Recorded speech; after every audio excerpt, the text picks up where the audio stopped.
नमस्कार. आजच्या भागामध्ये इथे ऋषिकेश आता घरी परत आलेला असतो. पण आल्यानंतर त्याच्या कपड्यांना इथे खूपच जास्त माती लागलेली असते. तेव्हा ओवी त्याच्याजवळ येते आणि इथे ती जानकीलासुद्धा हाक मारते आणि म्हणते, "आई, बाबा आले गं." आणि ऋषिकेशला विचारते, "बाबा, तुम्ही माझ्यासाठी काजू कतली आणली का? मला खूप आवडते. तुम्ही बोलला होतात ना घेऊन येईन म्हणून." तेव्हा ऋषिकेश म्हणत असतो, "ओवी बाळा, हे बघ आज नाही आणले, पण मी तुझ्यासाठी उद्या काजू कतली नक्की घेऊन येईन." तेव्हा ओवी म्हणते, "ठीक आहे." तेवढ्यात तिथे जानकी येते आणि म्हणते, "ओवी, तुला किती वेळा सांगितलं बाबांना त्रास नाही द्यायचं म्हणून, त्यांना नाही सांगायचं काहीच आणायला. तुला सांगितलं होतं ना." तेव्हा इथे ओवी मात्र गप्पच बसते.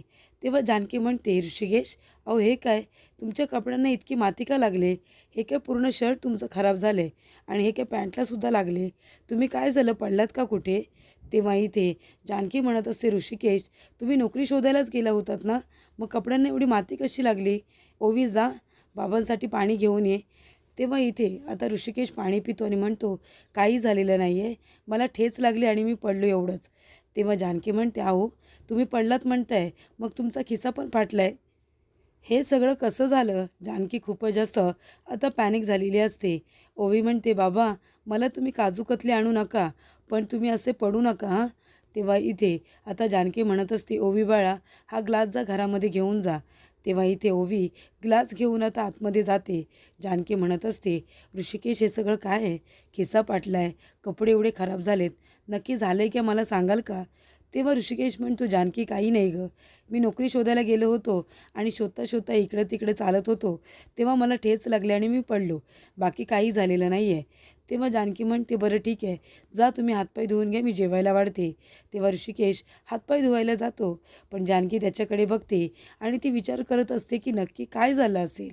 तर इथे ऐश्वर्या सुमित्राला म्हणत असते की, "आई, आता इथे जानकी वहिनी आणि ऋषिकेश दादा नाही आहेत, तर त्यांची रूम."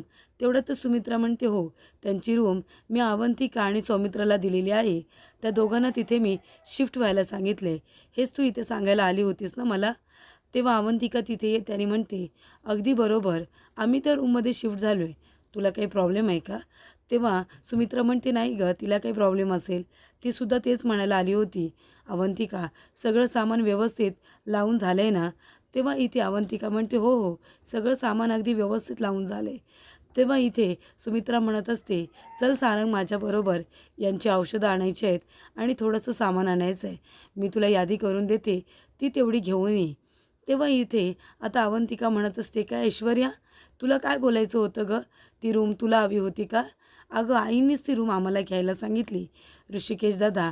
आणि इथे आता जानकी वहिनी नाही आहेत, तर त्या रूमवरती सुद्धा तुलाच कब्जा करायचा होता. ज्या गोष्टींवरती तुझा अधिकार नाही आहे, ज्या गोष्टी तुझ्या नाही आहेत, त्या तुला हिसकावून घेण्याची जी काही घाणेरडी सवय आहे ना, ती सवय आधी सोडून दे. हे बघ, ती वहिनींची आणि दादांची रूम आहे, पण ती आम्हाला घ्यायला सांगितली. त्याच्यामुळे त्या रूममध्ये आता आम्ही शिफ्ट झालो आहे. पण एक गोष्ट लक्षात ठेव, बिचाऱ्या जानकी वहिनींना तू खूप त्रास दिलास आणि या घरातून जायला सांगितलंस. माझ्या नादाला नाही लागायचा. मी तुझं काही ऐकून घेणार नाही आहे. कळलं ना? जसेच तसे तुला उत्तर देईन." तेव्हा इथे ऐश्वर्या म्हणत असते, "अगं अवंतिका, काय बोलतेस तू? या घरामध्ये जिने 10 वर्ष संसार केला, तिलासुद्धा मुळासकट उपटून बाहेर फेकून दिले मी. तर तू काय चीज आहेस गं? आली आहेस ना इथे 4-5 दिवसांसाठी, राहा, पिकनिक साजरी कर आणि निघून जा. जास्त लुडबुड करायची गरज नाही आहे, कळलं ना? आणि माझ्याबरोबर कॉम्पिटिशन करणार आहेस का तू?" तेव्हा इथे अवंतिका म्हणत असते, "4 दिवस राहू, नाही तर कितीही दिवस राहू, तुला काय करायचं आहे?" तेव्हा ऐश्वर्या म्हणते, "तुला नव्याने सांगायची गरज नाही आहे. इथे 2-4 दिवसासाठी आलीस ना, गप्प राहायचं आणि निघून जायचं." सौमित्र म्हणतो, "ते तू नाही सांगायचं आम्हाला. 4 दिवस राहायचं की 8 दिवस राहायचं, आम्हाला जेवढे दिवस राहायचं आहे तेवढे दिवस आम्ही राहू. आणि जोपर्यंत जानकी वहिनी आणि ऋषिकेश दादा यांना घरामध्ये मानाने घेऊन येत नाही ना, तोपर्यंत मी कुठेही जाणार नाही आहे. कळलं तुला ऐश्वर्या? चल अवंतिका." तेव्हा अवंतिका म्हणते, "ऐश्वर्या, मेकअप छान केला होतास गं, पण तरीसुद्धा चेहरा खूपच जास्त पडला आहे. बघ जरा त्याच्याकडे लक्ष दे. मेकअपने तो छान करता येतोय का बघ." तेव्हा इथे अवंतिका सौमित्राच्या मागे येते आणि म्हणते, "सौमी, आता तू खाली काय म्हणालास त्या ऐश्वर्याला? आपण आता जोपर्यंत दादा वहिनी इथे येत नाही तोपर्यंत इथेच राहायचं आहे असं म्हणालास तू? अरे पण तू बघतोयस ना ही ऐश्वर्या काय करते. मला तिच्याबरोबर एका घरामध्ये राहायचं नाही आहे. अरे ती खूप त्रास देते माणसांना. आणि दादांचा राग बघितलास ना तू? ते लवकर इथे परत येतील असं सुद्धा मला वाटत नाही आहे. आणि ती ऐश्वर्या रोज वाद घालते, रोज भांडण करते. तिच्यासाठी या सगळ्या नॉर्मल गोष्टी आहेत, भांडणं करणं, वाद घालणं. पण माझ्यासाठी हे सगळं नॉर्मल नाही आहे. मला तुझ्याबरोबर सौमित्र पीसफुल आयुष्य जगायचं आहे. तुला माहिती आहे ना, मला हे सगळं नाही जमणार. आपण एवढ्या दिवस इथे नाही राहू शकत. आपण मुंबईमध्ये काम करतो. सौमित्र म्हणतो, हे बा अवंतिका, मला सगळं काही कळतं आहे. तू जे काही बोलतो आहेस मला माहिती आहे. पण वहिनीने काय सांगितलं आहे, आता आपली इथे जास्त गरज आहे. नानांना, आईला आपली गरज आहे. तेव्हा अवंतिका म्हणते, अरे पण ते सगळं वहिनींना बरं वाटावं म्हणून आपण म्हणालो होतो ना. तेव्हा सौमित्र म्हणतो, असं नाही आहे अवंतिका, तू इथे बस बरं शांतपणे. आणि हे बघ, आता दादा आणि वहिनी इथे नाही आहेत. आणि ही ऐश्वर्या कशी आहे तुला नव्याने सांगायची गरज नाही आहे. पण आता आपल्याला इथे राहून दादा वहिनीला परत कसं आणता येईल याच्याकडे लक्ष द्यायचं आहे. आणि आपण ते केल्याशिवाय कुठेही जायचं नाही आहे. आपल्यासुद्धा या घराप्रती काही जबाबदाऱ्या आहेत की नाही. मग आपल्याला त्या जबाबदाऱ्या झटकून टाकता येणार नाही. आपल्यालासुद्धा त्या पार पाडाव्या लागतील. कळतंय तुला? थोड्या दिवसांचा तर प्रश्न आहे. आपण लवकरच मुंबईला निघून जाऊ. तेव्हा इथे जानकी आता ऋषिकेशला जेवायला वाढत असते. पण ऋषिकेशची अवस्था तिने बघितलेली असते. तिला ते सहन होत नसतं. नेमकं झालं काय होतं? ऋषिकेश असा कसा पडला? कपडे फाटले होते, माती लागली होती. नेमकं काय घडलं होतं हे तिला जाणून घ्यायचं असतं. तेव्हा इथे ऋषिकेशला जेवण वाढल्यानंतर तो आता जेवणाच्या पाया पडत असताना त्याचे हात आता जानकी बघत असते. तेव्हा नखांमध्ये सुद्धा माती गेलेली असते. तेव्हा जानकी म्हणते, ऋषिकेश, नक्की तुम्ही पडलातच ना? नाही, एवढ्या जोरात पडलात की तुमच्या नखांमध्ये सुद्धा माती गेली, ती हातपाय धुवून सुद्धा निघालेली नाही आहे. तेव्हा इथे आता ऋषिकेश म्हणत असतो, असं काही नाही आहे गं, मी पडलो ना तेव्हा लागली असेल. तेव्हा इथे जानकी म्हणत असते, ऋषिकेश, हे बघा भरलेल्या ताटावरती बसलाय, नक्की सांगा काय झाले? तुम्ही नोकरी शोधायला गेला होतात ना? तेव्हा ऋषिकेश म्हणतो, जानकी, आता नोकरीचा वगैरे ना विषय सोडायला पाहिजे गं, नोकरी मला मिळेल असं वाटत नाही आहे. तेव्हा जानकी म्हणते, का असं का बोलताय तुम्ही? तेव्हा ऋषिकेश म्हणतो, अगं तुला माहिती नाही आहे, सयाजी विखे पाटीलने अख्ख्या मुळशीमध्ये सगळीकडे फोन करून सांगितले की नानांना प्रॉपर्टीसाठी तू धक्का दिलास म्हणून, आणि कुणीही नोकरी द्यायला तयार नाही आहे. मग कशाला आता त्याचा विचार करायचा ना? तुला माहिती आहे, मी एक जाहिरात वाचली. तेव्हा जानकी म्हणते, कसली जाहिरात? तेव्हा ऋषिकेश म्हणतो की 2 दिवसानंतर आहे ना कुस्ती आहे. तरी ते कुस्तीची स्पर्धा आहे. त्याच्यामध्ये जिंकेल त्याला 1,00,000 रुपयाचं बक्षीस आहे. मग मी त्याच्यामध्ये फॉर्म भरून आलो आहे. 2 दिवसानंतर आता कुस्ती आखाड्यामध्ये खेळावी लागणार आहे.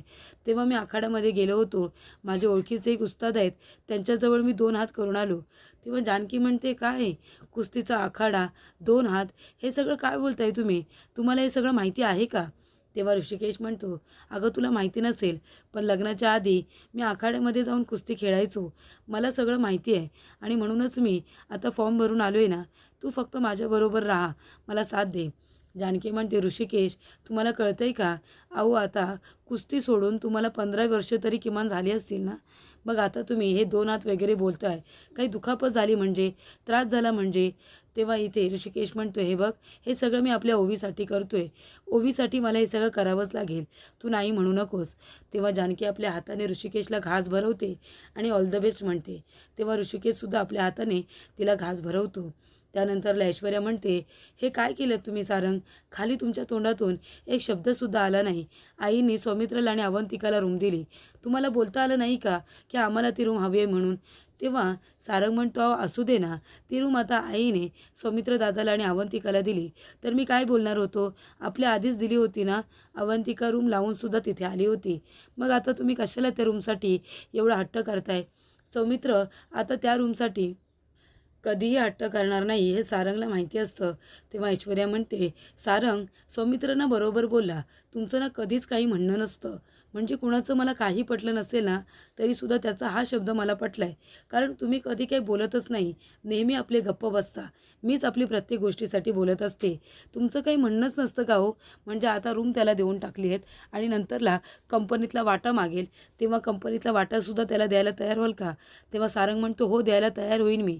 कारण सौमित्र दादा माझा भाऊ आहे, मोठा आहे तो माझ्यापेक्षा. ऋषिकेश दादानंतर प्रत्येक गोष्टीवरती त्याचा अधिकार आहे. मग त्याला द्यायला नको का? तेव्हा इथे आजी म्हणत असतात, अगं गुंडी किती इथे चिडतेस, किती त्याला बोलतेस, अगं जाऊ दे ना, रूमची तर गोष्ट आहे ना. तेव्हा इथे अवंतिका हिला खाली पडण्यासाठी कमीपणा देण्यासाठी ऐश्वर्याला ती रूम हवी असते. तेव्हा ऐश्वर्या म्हणते, सारंग तुम्ही जा आत्ताच्या आत्ता आणि त्यांना ती रूम खाली करायला सांगा, मला ती रूम हवी आहे म्हणजे हवी आहे. तेव्हा सारंग म्हणत असतो, ऐश्वर्या अहो काय झालं तुम्हाला, त्या रूमसाठी एवढा हट्ट का करताय? सौमित्र दादा माझा भाऊ आहे, मी त्याला त्या रूममधून कसं काय बाहेर पडायला सांगू? मी असं नाही करू शकत, त्याचा हक्क अधिकार आहे त्या रूमवरती. तुम्ही एवढा हट्ट करू नका. आणि तुम्ही एवढ्या छोट्या रूमसाठी का वाद घालताय? आपली रूम काय वाईट आहे का? आपलीसुद्धा एवढी सुंदर रूम आहे, आपण हवं तर दोघंजणं मिळून तिला अजून काहीतरी सुंदर करूया. तेव्हा ऐश्वर्या म्हणते, तुम्हाला सांगून कळत नाही का हो, मी सांगते ना जा म्हणून तिथे. सकाळी मी तुमच्यासाठी चहा करून आणला, तुम्ही माझ्यासाठी ती रूम नाही का मिळू शकत? कशाला उगाच तुम्ही नाही नाही म्हणताय? तेव्हा सारंग म्हणतो, ऐश्वर्या गप्प बसा. तेव्हा इथे आजी म्हणते, ऐश्वर्या अगं किती बोलशील? तेव्हा ऐश्वर्या म्हणते, आजी तुम्ही आमच्या दोघांमध्ये बोलू नका, नवरा बायकोमध्ये लुडबुड करू नका. तेव्हा सारंग म्हणतो, ऐश्वर्या कसं बोलताय तुम्ही आजीला? हे बघा एवढ्या छोट्या रूमसाठी तुम्ही एवढा आरडाओरडा कराल, मला खरंच असं वाटलं नव्हतं. आणि मी सौमित्र दादाला अजिबात त्या रूममधून बाहेर पडायला सांगणार नाही आहे, कळलं तुम्हाला? तेव्हा आता सारंग तिथून निघून जातो. तेव्हा आजी म्हणते, अगं तुम्हाला भांडायला एवढ्या मोठ्या मोठ्या रूम्स तरी आहेत, आम्ही एवढ्या छोट्या छोट्या कोपऱ्यामधून भांडायचो, वाद घालायचो, पण कधी एवढा आवाजसुद्धा बाहेर आला नाही. तेव्हा ऐश्वर्या म्हणते, आजी जा आता, इथे जागा रिकामी करा, बाहेर जा बरं, मला तुमच्याशी आता काहीसुद्धा बोलायचं नाही आहे, जा रूमच्या बाहेर जा. सगळेजण आपले येत आहेत, मला शिकवत आहेत. ते दोघंजणं आयते गेले त्या रूममध्ये राहायला, म्हणजे इथे भांडायचं मी आणि हे दोघंजणं आयते येणार का? त्यानंतरला जानकी ऋषिकेशचे पाय चेपून देत असते. तेव्हा ऋषिकेशसुद्धा आता जानकीचे पाय चेपायला जातो आणि म्हणतो, जसं मी थकलो आहे तशी माझी बायकोसुद्धा घरामध्ये काम करून थकली आहे ना. तेव्हा जानकी म्हणत असते, नाही हां अजिबात नाही, आणि तुम्ही काय माझे पाय चेपताय? आम्हा बायकांना या सगळ्या कामांची सवय असते अहो. हे बघा मला काही झालेलं नाही आहे, तुम्ही आखाड्यामध्ये गेला होतात, तुम्ही ते 2 हात वगैरे करून आलेत, तुमचे पाय किती दुखत असतील. तेव्हा इथे आता ऋषिकेशला कळ लागते. जानकी म्हणते, काय झालं ऋषिकेश? तेव्हा ऋषिकेश म्हणतो, नाही गं, आता किती वर्षांनी तरी आखाड्यामध्ये गेलो ना, त्याच्यामुळे पाय दुखत आहेत. आणि तुला खरं सांगू का, उद्यापासून आम्ही मागेच तिथे एक आखाडा आहे ना, तिथे मी प्रॅक्टिस करेन. जो आखाडा आहे ना जिथे मी प्रॅक्टिसला गेलो होतो तो खूप लांब आहे, तिथे उताराला पैसे लागतात आणि उताराला पैसे मी नाही खर्च करू शकत, त्याच्यामुळे मी मागे आता प्रॅक्टिस करेन.